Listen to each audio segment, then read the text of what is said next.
Hey friend, welcome to day one of our special 4-day holiday kickoff series where we're talking about cultivating peace, joy, freedom, and faith as we move into what is typically the most chaotic month of the year.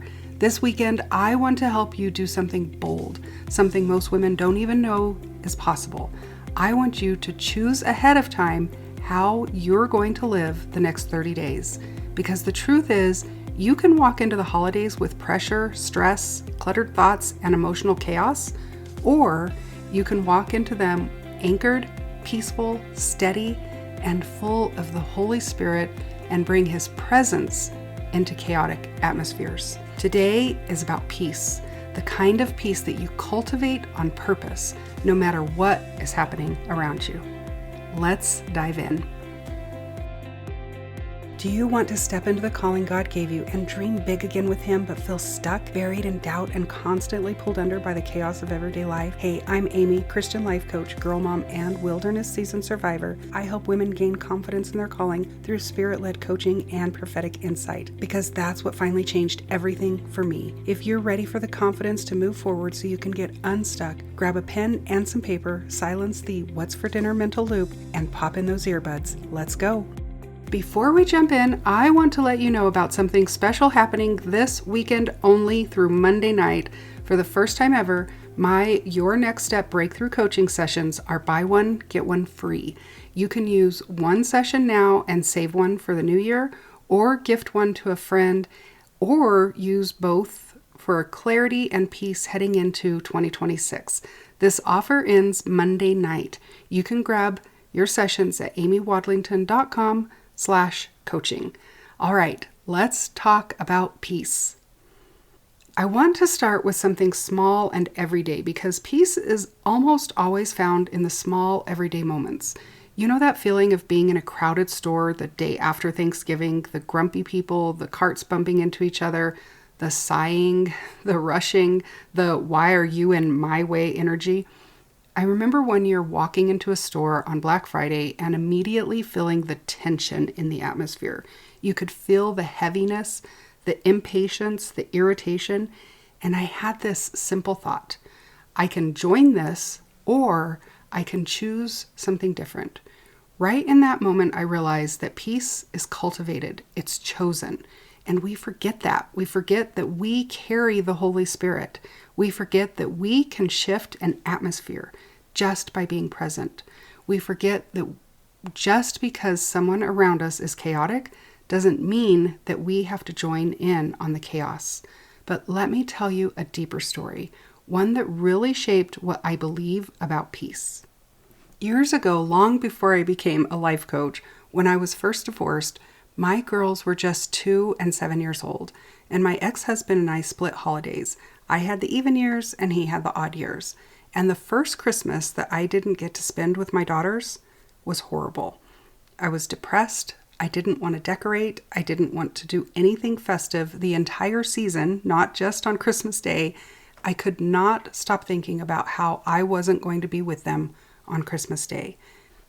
Every day felt heavy. Every song made me sad. Every commercial brought me to tears. My thoughts were completely consumed by the loss of one day. And maybe you've been there, not necessarily with divorce, but with a holiday season that hits a wound or brings up grief or disappointment. Maybe it's the pressure to make everything perfect. Maybe it's comparison or family tension, or maybe just loneliness. But that first Christmas without my girls felt like I was broken inside. Now, the next year they were with me and I decided something. I was never going to do that again. I decided I was going to cultivate peace. I was going to choose joy. I was going to refuse to let one date on the calendar define the entire season. I realized then that Christmas is just a day, but celebrating Jesus is a lifestyle. Peace is a posture, not a date on the calendar. So the next year, when the girls went to their dads again for Christmas, I stood firm. I had already chosen who I was going to be in that season. Yes, I miss them so much, but I didn't spiral. I didn't dread the entire month of December. I didn't lose the entire season over one moment. And when they came home, we celebrated big. We opened presents and I surprised them with the biggest gift that I had ever given them then or since, a trip to Disneyland. Now listen, I would not recommend going to Disneyland the week after Christmas if you're looking for peace, but the joy was unforgettable. And here's the crazy part. This was long before I understood the thought model, long before I knew anything about mindset, emotional regulation, or taking my thoughts captive, long before I even realized how much my thoughts shaped my feelings, the actions that I was taking, and the results that I was seeing in my life. But I knew enough to know peace was a choice, chaos was a choice, and I didn't want chaos anymore. That one decision literally shifted the entire atmosphere of our holidays for years to come. So I want to dig into these pillars of peace and how you can cultivate peace this season starting right now. Pillar 1 is peace comes from perspective. What you focus on becomes how you feel. During the holidays, our thoughts get hijacked by pressure, expectations, comparison, guilt, the fear of letting people down, the need to make everything magical. No wonder we're exhausted by January. But God tells us He leads us by still waters. If your mind feels like a hurricane, ask yourself, where are my thoughts leading me? Still waters or stormy waters? Peace begins the moment that you decide to shift your perspective. And pillar 2 is peace starts in the body. You cannot feel spiritual peace in a dysregulated nervous system. Most Christian women that I work with are living in fight or flight from November through January. Some of them from January to December, but definitely that whole month. Running, stressing, planning, pleasing, worrying, multitasking, forgetting to breathe. When your body is overwhelmed, your mind cannot access peace, and your spirit and your soul feel completely disconnected.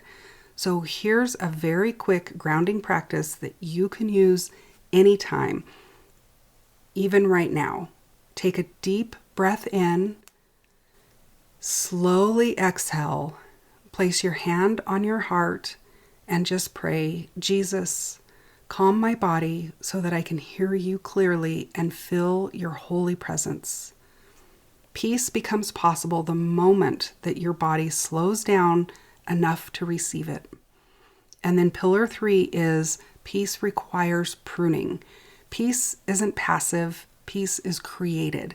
And sometimes peace requires letting go of things like unrealistic expectations, overspending, overcommitting, people-pleasing, trying to make everyone happy, doing everything yourself, saying yes out of guilt, and carrying emotional loads that aren't yours to carry. We say yes to things Jesus never asked us to carry. Peace requires pruning. When you say no to chaos, you're saying yes to peace. So here's one action step for today. Choose your intention for the next 30 days. Literally write it down. Who are you going to be in this season? Here are some ideas. I choose peace over pressure. I refuse to live in chaos. I create the atmosphere that I carry. I protect my peace at all costs. I choose presence over perfection. The woman who chooses peace on purpose becomes a light on the hill. People notice it. They feel it. Your family feels it.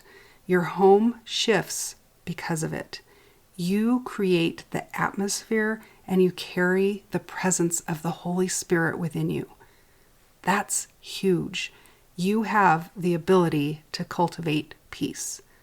So on this day 1, which is peace, over the next 3 episodes, we are going to talk about joy, how to choose joy even when it feels heavy, freedom, breaking free from the pressure to be everything to everyone, and faith, believing for the impossible during a season of miracles. If you show up for these 4 days, I promise you that you will walk into December differently. Your spirit will be anchored, your mind will be clear, your body will be calmer, and you will feel more connected to God than you have in a long time. And one more reminder, my next step breakthrough coaching sessions are buy one, get one free this weekend only through Monday night. If you want personalized clarity, prophetic insight, or support walking into your new year with purpose, this is the moment to grab it. Visit amywadlington.com/coaching to book your 2 sessions now. That's it for today, friend. I pray that this episode blessed you or stretched you in all the right ways. If it did, would you please take 30 seconds to share it with another mom who's trying to figure out what God is calling her to do next, or who just needs to hear that she's not too late or behind. All right, go clean off that pile of laundry from the treadmill or the chair or whatever piece of furniture it's currently living on, and I'll see you back here soon for another episode. Bye for now.